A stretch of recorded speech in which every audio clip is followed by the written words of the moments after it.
kelompok 1 akan mempresentasikan hasil diskusi kelompok kami yang berjudul yaitu taksonomi hewan. Yang pertama, pengertian taksonomi dan klasifikasi makhluk hidup yang akan saya bacakan sendiri. Dalam biologi, taksonomi adalah cabang ilmu yang terdiri dari mempelajari golongan atau sistematika makhluk hidup. Sistematika yang dipakai adalah penamaan dengan dua sebutan. Yang pertama yaitu tata nama binomial atau binomial nomenclature. Yang kedua yang diusulkan oleh Carl van Lijn, yaitu seorang naturalis berkebangsaan Swedia.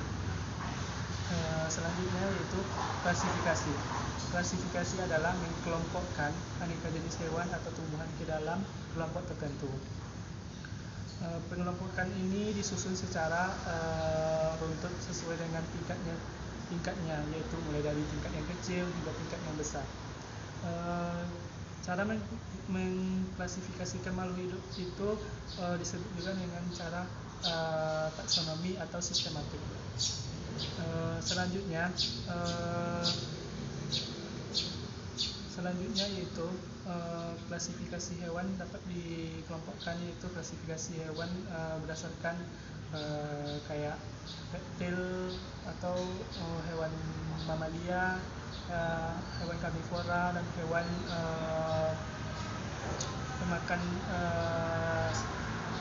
pemakan lainnya. Selanjutnya yaitu tujuan dan manfaat klasifikasi. Tujuan dan manfaat klasifikasi akan dijelaskan oleh Septi Aulia Putri. Kepada Septi dipersilakan. Baiklah, saya Septi Aulia Putri akan menjelaskan tentang tujuan dan manfaat klasifikasi.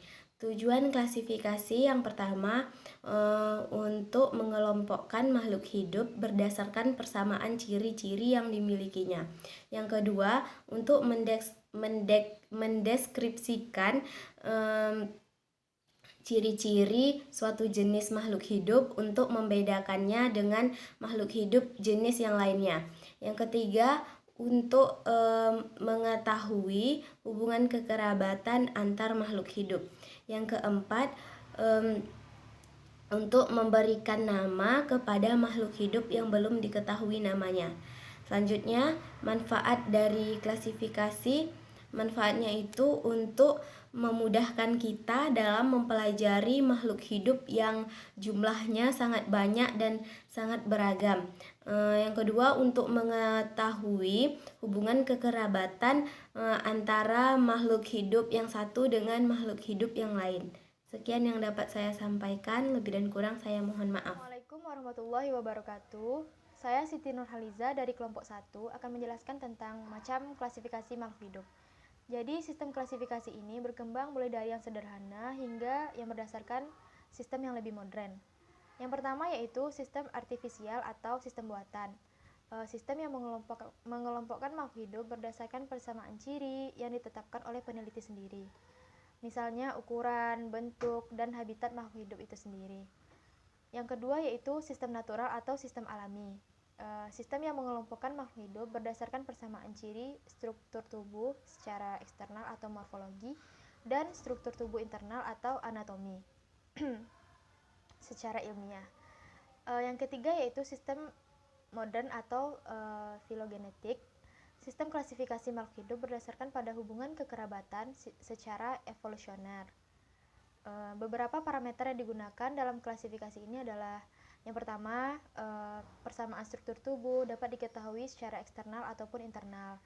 Yang kedua yaitu menggunakan biokimia perbandingan. Dan yang ketiga, berdasarkan genetik modern. Gen dipergunakan untuk melakukan klasifikasi makhluk hidup. Adanya persamaan gen menunjukkan adanya kekerabatan. Baiklah, sekian yang dapat saya jelaskan. Terima kasih. Baiklah, saya Tuti Alawiyah akan menjelaskan tentang langkah-langkah klasifikasi pada taksonomi hewan.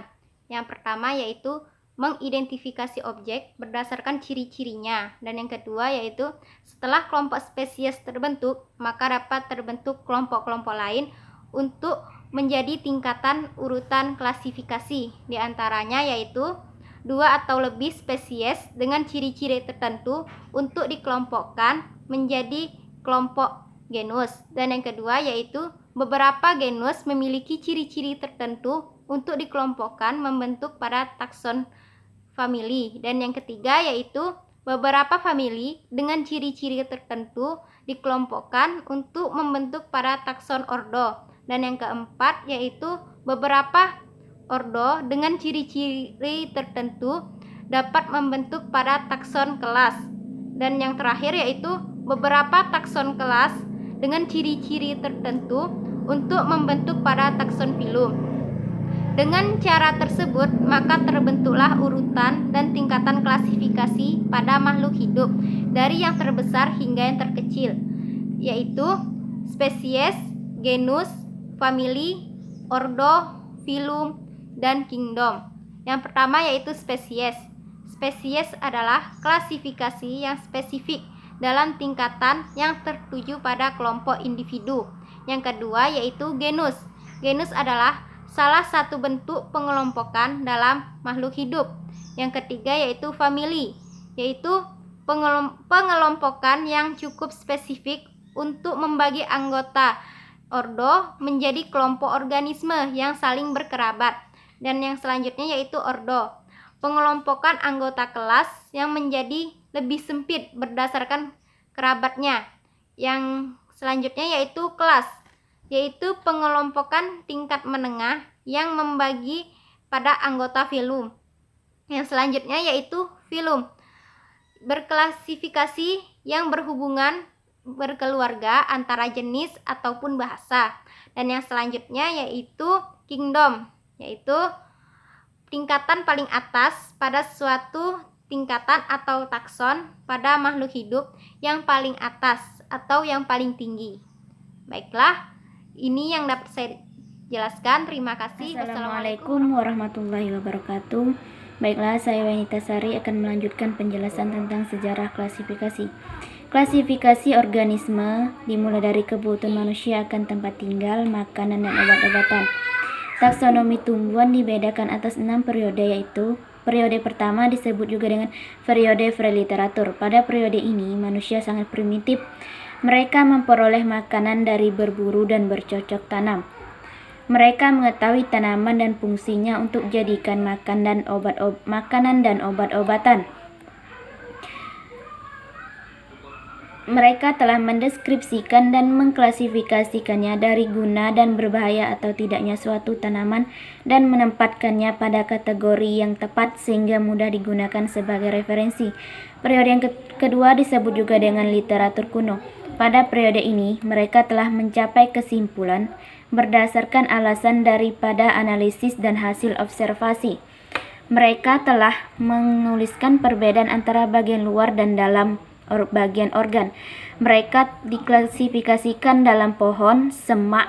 Selain semak, mereka juga terbagi dalam berbunga tiap tahun. Terjadi sekali dalam 2 tahun, dan morfologi dunia deskripsi berdasarkan tanaman obat dipergunakan lebih dari 1500 tahun. Periode yang ketiga disebut juga dengan periode pertengahan. Pada abad ini hanya ada sedikit pembagian taksonomi kecuali Albertus Magnus yang memperkenalkan monokotil dan dikotil, berpembuluh dan tidak berpembuluh. Periode yang keempat yaitu pembangunan kembali. Pada periode ini telah terdapat perkembangan mengikuti yang pertama, telah dilakukan pencetakan. Yang kedua, setiap orang telah percaya pada karya seni, pada karya asli seseorang. Yang ketiga, ilmu navigasi.